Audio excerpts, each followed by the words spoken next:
नमस्कार विद्यार्थियों, आप सभी का मेरे यूट्यूब चैनल फिजिक्स गाइडलाइन में पुनः एक बार स्वागत है।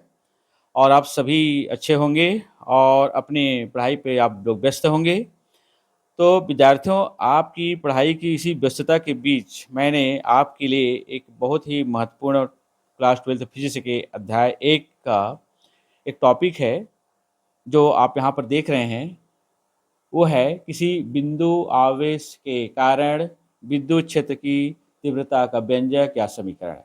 और इस समीकरण होता है विद्यार्थियों E बराबर 1/4πε0 Q अपॉन R के स्क्वायर, या इसी को लिखा जाता है E बराबर 9 × 10⁹ Q अपॉन R का स्क्वायर। विद्यार्थियों देखिए, जो टॉपिक है बहुत बड़ा तो नहीं है, लेकिन प्रेक्षक दृष्टि से इसको हम इम्पोर्टेंट मान सकते हैं, क्योंकि अधिकांशतः सभी राज्यों के जो बोर्ड परीक्षाएं होती है ना, उसमें इसको पूछा जाता है। किसी में 3 नंबर में पूछा जाता है, किसी में 5 नंबर में पूछा जाता है। अगर 5 नंबर में प्रश्न आपसे पूछेंगे, थोड़ा से इस टॉपिक में एक परिवर्तन कर देते हैं। उसमें पूछा जाता है कि विद्युत क्षेत्र की तीव्रता किसे कहते हैं। सिद्ध कीजिए कि किसी बिंदु आवेश के कारण विद्युत क्षेत्र की तीव्रता का समीकरण या व्यंजक E = 1/4πε0 Q/r² होता है। देखिए विद्यार्थियों, हम आपको ये बताना चाहेंगे कि किसी टॉपिक को यदि हमको समझना है बहुत अच्छे से, तो बिल्कुल एकाग्रता की आवश्यकता होती है, धैर्यता की आवश्यकता होती है।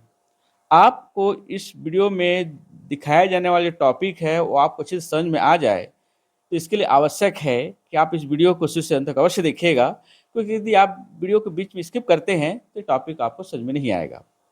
तो चलिए, आपको मैं इस टॉपिक के बारे में बताता हूँ। तो हमें किसी बिंदु आवेश के कारण विद्युत क्षेत्र तीव्रता का सही समीकरण हमको व्युत्पन्न करना हो, तो इसके लिए हमें सबसे पहले इस चित्र पर विचार करना पड़ेगा। देखिए, जो भी मैं यहाँ अपने शब्दों में आपके सामने व्यक्त करूँगा, वो आपकी इस नोट्स में लिखा हुआ है। आप इसको देख करके एक नोट्स भी बना सकते हैं। देखिए विद्यार्थियों, यहाँ पर हमने इस चित्र की व्युत्पत्ति के लिए हमने क्या किया है, हमने यहाँ पर एक बिंदु ओ लिया कि मान लेते हैं वो एक बिंदु है जिस पर +Q आवेश रखा गया है। इस बिंदु O से ये R दूरी पर एक बिंदु हमने P लिया है, जहाँ हमें विद्युत क्षेत्र की तीव्रता ज्ञात करनी है।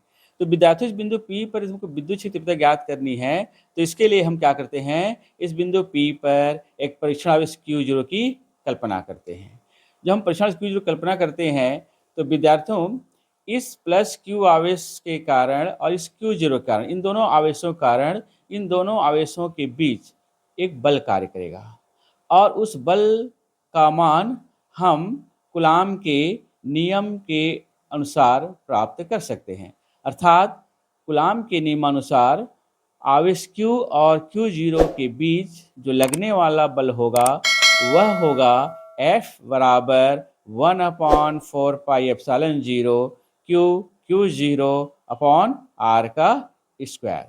ये जो सूत्र है विद्यार्थियों, ये कूलाम के नियम के सूत्र है, और उस कूलाम के नियम को आप लोगों ने पहले पढ़ लिया है, उसी का उपयोग हम यहाँ पर कर रहे हैं। अब मान लेते हैं विद्यार्थियों, ये जो बिंदु P है, यहाँ पर यदि हम विद्युत क्षेत्र तीव्रता को E मान लें, तो क्या होता है विद्यार्थियों कि विद्युत क्षेत्र की तीव्रता का जो सूत्र होता है, वह होता है E बराबर F/Q0। मैंने क्या लिखा है कि यदि किसी उस बिंदु P पर विद्युत क्षेत्र की तीव्रता E हो, तो सूत्र E बराबर F/Q0 में हमने क्या किया है, F के मान को रखा है।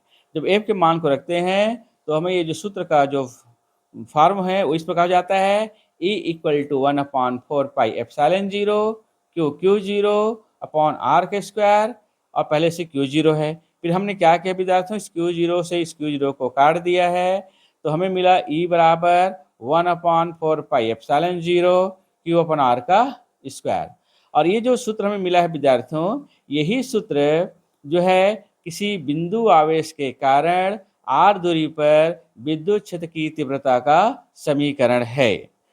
और यदि ये तो उस स्थिति में विद्यार्थियों ये विद्युत क्षेत्र तीव्रता का समीकरण है जब उन दोनों आवेशों के बीच में वायु या निर्वात हो। मान लीजिए कि इन दोनों आवेशों के बीच में वायु या निर्वात के अतिरिक्त इनके बीच में कोई अन्य माध्यम हो, जैसे अभ्रक कागज हो, अर्थात परावितांग माध्यम हो, तो उस स्थिति में हम इस समीकरण को लिख सकते हैं कि E बराबर 1/4 पाई एप्सिलॉन 0 के क्यू अपॉन आर का स्क्वायर, जहाँ के अन्य माध्यम के लिए परावृत्तांक है। लेकिन विद्यार्थियों, जैसे मैंने पहले ही बताया है कि 1/4 पाई एप्सिलॉन 0 का मान कितना होता है, 9 × 10 की घात 9 होता है। तो हमने यहाँ पर 1/4 पाई एप्सिलॉन 0 की जगह में क्या रख दिया, 9 × 10 घात 9 रखा। यहाँ पर k है, 1/k रख दिए, q अपॉन आर स्क्वायर। तो ये जो समीकरण है विद्यार्थी, इसको हम समीकरण 3 दे देते हैं। तो ये जो समीकरण 3 जो है और 2 जो है, ये अन्य माध्यम के लिए विद्युत क्षेत्र की तीव्रता का समीकरण है। तो विद्यार्थियों, आप इस वीडियो को शुरू से अंत तक अवश्य देखिएगा। मैं एक बार शुरू से आपको इसको नोट्स को दिखा देता हूँ, ताकि आप इसको देख करके आप अपने कॉपी में नोट्स लिख सकते हैं। देखिए, यहाँ शुरू करेंगे और यहाँ शुरू करते हुए सारे नोट्स मैं यहाँ पर आपको दिखा रहा हूँ। आप जैसे लिखा है वैसे आप देख सकते हैं, या कोशिश करिए समझ करके अपने शब्दों में लिखने का प्रयास करेंगे, क्योंकि अपने शब्दों में लिखे हुए जो टॉपिक होते हैं ना, वो ज़्यादा लंबे समय तक याद होते हैं। समझ के लिखा हुआ टॉपिक, रटना नहीं है आपको ना, क्योंकि हम कोशिश करते हैं कि आप रटे नहीं बल्कि समझें और समझ करके उसको अपने शब्दों में लिखें और पूरे नंबर लाने का प्रयास करें। तो विद्यार्थियों, ये वीडियो यदि आपको अच्छा लगता है तो आप इसको लाइक करिएगा, शेयर कीजिएगा, और आप हमारे चैनल पर नए हैं तो सब्सक्राइब कीजिएगा, क्योंकि आपके सब्सक्राइब करने से हम बहुत मोटिवेट होते हैं आपके लिए अच्छे टॉपिक पर, परीक्षा उपयुक्त टॉपिक पर वीडियो बनाने के लिए, ताकि आप इस वीडियो को देख करके आप अपने परीक्षा फल में सुधार कर सकते हैं।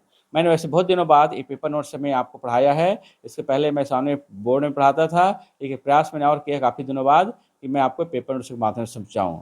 तो विद्यार्थियों, इसी टॉपिक के बाद मैं एक अगला टॉपिक, इसी चैप्टर से महत्वपूर्ण टॉपिक लेकर के इसी पेपर नोट्स के साथ लेकर आऊँगा। मैं वैसे आपको बोर्ड में भी इसको समझा दूँगा, उसका भी वीडियो मैं जारी करूँगा। आप दोनों को देख लीजिएगा, जो अच्छा लगता है उसको आप देखिए, समझिए और अच्छे अंक लाने का प्रयास कीजिए। तो नमस्कार विद्यार्थियों, फिर मिलेंगे एक नए टॉपिक के साथ। तब तक सभी को नमस्कार, धन्यवाद।